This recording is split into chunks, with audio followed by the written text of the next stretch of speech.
Hello, Augies Worldwide. I'm Dave Kassler, amateur radio call sign KE0OG, here with another episode of Ask Dave. Today's question comes to us from Tom Byers, who is WB9YTG. And he has a question about how accurate are off-the-shelf DMMs or digital multimeters. And we did a video a while back, which you can reference at the top of the page, that talks a little bit about various digital multimeters and what they read and how they all do read a little something. Okay, so he says he has two, and he's got two power supplies. He's using a generic no-brand digital multimeter for his older power supply, or an older power supply, an Astron 12 amp that measures 13.8 volt DC, which is exactly what that power supply says it will put out. Now he's got a newer digital multimeter from Lowe's, Cobalt, which is apparently their house brand for their various batteries and stuff like that. And the newer one reads 14.0. Okay, 0.2 of a volt. You're out in the third digit. And a lot of ham radio stuff, most radio stuff, only cares about the first two digits, maybe the third. So you've got 13.8. And we don't know what the digits are out here. This is 1, 2, 3 digits. Okay, it's very common. If you were to measure 138 volts, it would be 138 point. And then this wouldn't matter out here. Or if you were measuring 1.3 volts, you get 1.38 and something out here, and you wouldn't know. You see, the idea being there are three digits, okay?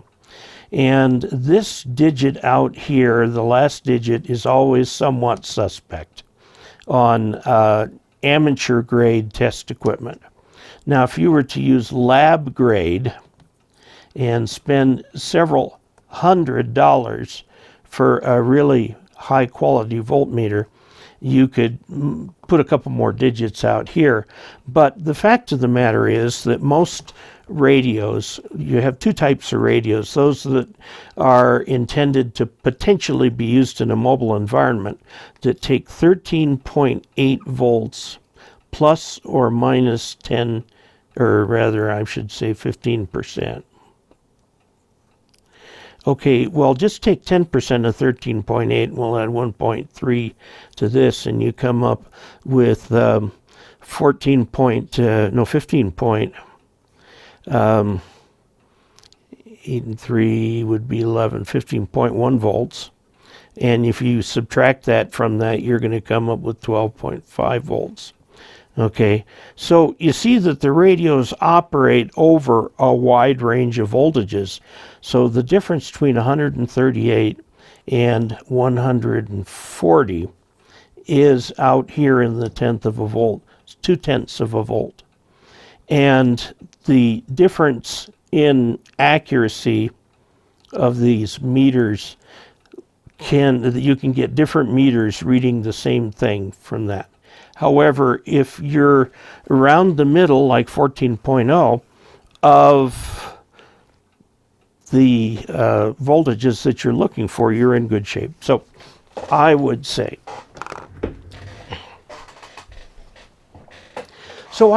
that your voltmeter is probably reading fine, that your sources are okay, and that you are getting a good indication of what's going on. This is the reason that I say that just a plain old Harbor Freight multimeter will work for you.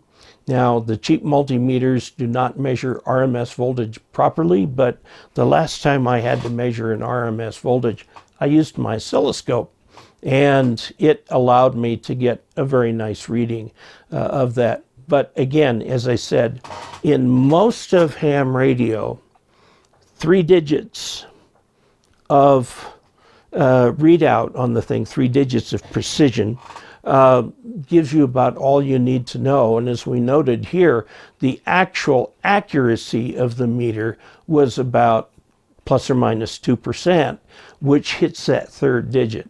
Now there's one thing that's different in ham radio where precision is very important, and that's in measuring frequency.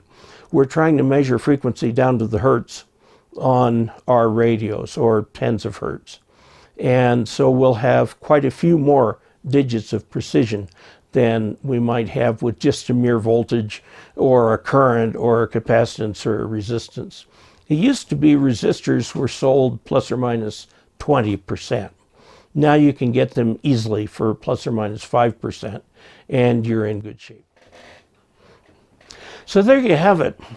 I'd like to pay special thanks to Wayne Schrum, who is one of my patrons. Thank you very much for your support. If you would like to become a patron of this channel and help provide funding for it to make it happen, you too can go to patreon.com/KE0OG and sign up there. So, until we next meet, 73.